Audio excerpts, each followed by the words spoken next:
Hello everyone. तो जैसा कि आप सभी लोगों का एसएससी जीडी का सेकेंड शिफ्ट का एग्ज़ाम यहाँ पर समाप्त हो चुका है। फर्स्ट शिफ्ट का भी हम लोगों ने एनालिसिस किया हुआ था, ऑलमोस्ट यहाँ पर सेकेंड शिफ्ट का आपका समाप्त हो गया है। तो हम लोग यहाँ पर देखेंगे कि सेकेंड शिफ्ट में कौन कौन से क्वेश्चन आए हुए थे। और जैसा कि आप सभी को पता है कि जो आपका थर्ड शिफ्ट का टाइमिंग था वो भी 3 से लेकर के आई थिंक 4 बजे तक ही रहा हुआ, या 4 से आपका 5 होगा, या 3 से 4 है कुछ। तो उसका भी एग्ज़ाम यहाँ पर समाप्त हो चुका है। तो यहाँ पर क्या है कि क्वेश्चन ही नहीं मिल पाते हैं, स्टूडेंट सेंड ही नहीं कर रहे हैं। तो सभी से रिक्वेस्ट है कि कोशिश करिए कि आप लोग क्या करें, क्वेश्चन को सेंड करें। तो चलिए, do like the session, do share and do subscribe the channel. आ जाते हैं अपने टॉपिक के ऊपर कि कौन कौन से क्वेश्चन यहाँ पर पूछे गए थे। जैसे पहला क्वेश्चन आया कि 1947 में जब देश आज़ाद हुआ था तो उस समय ब्रिटेन के प्रधानमंत्री कौन थे। तो क्लीमेंट इटली इसका राइट आंसर था, यानी कि जो क्लीमेंट इटली हैं ये देश की आज़ादी के समय क्या थे, ब्रिटेन के प्रधानमंत्री थे। ये क्वेश्चन आपका पूछा गया था। और विंस्टन चर्चिल कब थे, जिसके बारे में बात करें, क्योंकि विंस्टन चर्चिल भी आप लोगों से पूछा जाता है। एक्चुअली ये जो विंस्टन चर्चिल है ये 1942 में थे। और क्वेश्चन इससे ऐसे पूछा जाता है कि जब भारत में क्रिप्स मिशन आया हुआ था तो क्रिप्स मिशन आने के समय पर ब्रिटेन के प्रधानमंत्री कौन थे, तब वो विंस्टन चर्चिल थे। और ये आपका संविधान सभा को बनाने के लेकर के आया हुआ था, लेकिन वो असफल रहा। इसके बाद आया 1946 में कैबिनेट मिशन। तो 1946 में कैबिनेट मिशन आया हुआ था, जो कि आपका संबंधित था किससे, संविधान सभा से। दोनों का याद रखने। आ जाते हैं आपका नेक्स्ट क्वेश्चन में। नेक्स्ट क्वेश्चन है कि कौन सी पंचवर्षीय योजना समय से पहले ही समाप्त हो गई थी। तो यहाँ पर अगर बात करें तो ये आपकी थी 5वीं पंचवर्षीय योजना, यानी कि इसको समाप्त होना था जाकर के, जैसे कि आपके 5 साल के लिए सारी पंचवर्षीय योजनाएं चलती हैं। ये 1974 से लेकर के 1979 तक चलनी थी, लेकिन ये 1978 में स्थगित कर दी गई थी और ये 5वीं पंचवर्षीय योजना थी। एंड फिफ्थ जो 5 ईयर आपका प्लान हुआ, इसका जो मेन उद्देश्य रखा था ये आता है इसमें गरीबी हटाओ का नारा।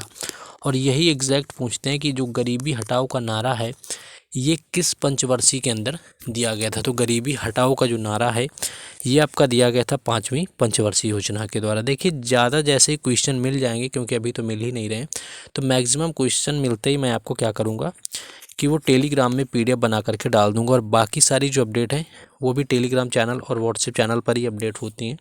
तो उनके भी लिंक मैंने डिस्क्रिप्शन में दे रखे हैं, तो जा कर के सभी को वहाँ से जुड़ जाना है। नेक्स्ट क्वेश्चन है कि शोभना नारायण किस नृत्य से संबंधित हैं। देखिए, शोभना नारायण की अगर मैं बात करूं तो इनका रिलेशन किससे है, कथक से है, और जो कि उत्तर प्रदेश से रिलेटेड है, यानी कि उत्तर भारत का एकमात्र शास्त्रीय नृत्य है 8 शास्त्रीय नृत्यों में से। तो ये शोभना नारायण क्या है, कथक से रिलेटेड है। उमा शर्मा का भी नाम याद रखना है, उमा शर्मा जो हो गई ये भी रिलेटेड है कथक से, इनसे पूछा जाता है। बिरजू महाराज वगैरह नाम तो इतने ज़्यादा पॉपुलर हैं, वो तो पूछे ही जाते हैं। और कथक का कई बार मतलब भी पूछ लेते हैं कि कथक का अर्थ होता है कथा कहना, तो इसका मतलब भी पूछ लेते हैं कि इसका अर्थ क्या होता है। ये भी एग्जैक्ट क्वेश्चन पूछा जा चुका है अभी के जो एग्ज़ाम हुए एसएससी वगैरह में पहले। नेक्स्ट क्वेश्चन हम लोग आगे आ जाएंगे। हाँ, एक क्वेश्चन आपका पारुल चौधरी से या पारुल परमार पूछा गया था कि किस खेल से रिलेटेड है। बाकी अगर इनके नाम में कोई चेंज था तो आप लोग बता सकते हैं। तो पारुल अगर परमार की बात करें तो इनका रिलेशन है बैडमिंटन से। पारुल परमार जो हैं वो बैडमिंटन से रिलेटेड हैं। और ये एक पैरा एथलीट हैं, ये चीज़ भी याद रखना है। पैरा एथलीट हैं, इन्होंने टोक्यो ओलंपिक में भी खेला हुआ था। और जो अभी 2022 के एशियाई खेल हुए थे ये ध्वजवाहक भी बनी हुई थी पारुल परमार। तो हो सकता है इस वजह से थोड़ा लाइमलाइट में रही हुई थी, तो ये इस वजह से इसमें पूछी जा चुकी हैं। बाकी अगर कोई चेंज है, देखिए प्लेयर से मैंने ऑलमोस्ट बताया ही है कि हर शिफ्ट में स्पोर्ट पर्सनैलिटी से क्वेश्चन देखने को मिलेगा कि कौन किस खेल से रिलेट करता है। और इस पर मैंने पार्टिकुलर एक वीडियो किया भी है। एंड 5 ईयर प्लान जो आपका है पंचवर्षीय योजना, उस पर भी इसमें किया हुआ है। नेक्स्ट अगला हम लोग क्वेश्चन देखेंगे। नेक्स्ट जो क्वेश्चन आपका देखने को मिला कि लोकसभा 2024 में जो वायनाड की सीट है जाकर के केरल में, इससे कांग्रेस की तरफ से किसने इस्तीफा दिया हुआ था। करंट का क्वेश्चन था, तो राहुल गांधी ने इसको दिया हुआ था, ये चीज़ याद रखना है। और देखिए यहाँ पर मैं बात करूँ कि करंट अफेयर जो पूछा जा रहा है शिफ्टों में वो 2024 का ही पूछा जा रहा है। और इसके साथ साथ 2024 के साथ में बाकी आपका जो हिंदी हो गया या मैथ हो गया या फिर रीजनिंग हो गया, ये सारे पिछले साल के एग्ज़ाम जैसे ही पूछे गए। यानी कि काफ़ी जो हार्ड लेवल का आपका एग्ज़ाम नहीं आ रहा है, इजी टू मॉडरेट समझ सकते हैं। यानी कि नॉर्मल ही पेपर आ रहा है, यानी कि कट ऑफ उसी तरह की रहने वाली जैसे कि लास्ट ईयर में रही हुई थी, क्योंकि उस साल का पेपर भी आपको अगर देखा होगा सही से काफ़ी इजी आया हुआ था।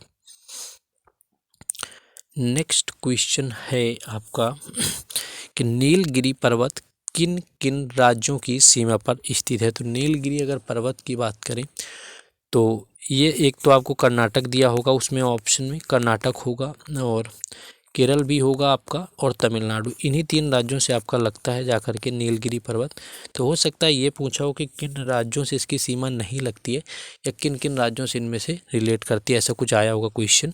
तो नीलगिरी पर्वत से भी रिलेटेड क्वेश्चन आपका पूछा जा चुका है। नेक्स्ट हम लोग अगले क्वेश्चन में आ जाएंगे। हाँ, एक क्वेश्चन ये अब इसमें किस तरह से पूछा हुआ था एग्जैक्ट क्वेश्चन भी नहीं पता है कि किस राज्य ने जो है गरीबी मिटाने के लिए क्या किया है, कि सबसे ज़्यादा अधिक वृद्धि की हुई है, कि किसने सबसे ज़्यादा मिटाई हुई है एक्चुअली। तो उड़ीसा हो गया, इसने तो किया ही है ऑलमोस्ट, उड़ीसा का भी रहा हुआ है जो कि ज़्यादा मिटाई हुई है। बाकी सबसे लोवेस्ट में जो आएगा जा कर के उसमें आ रहा था आपका बिहार, जो कि सबसे कम आई है। और बिहार के बाद में आपका जो सबसे कम यानी कि सबसे ज़्यादा जो गरीबी स्तर देखने को मिला है, पॉवर्टी, वो बिहार में है।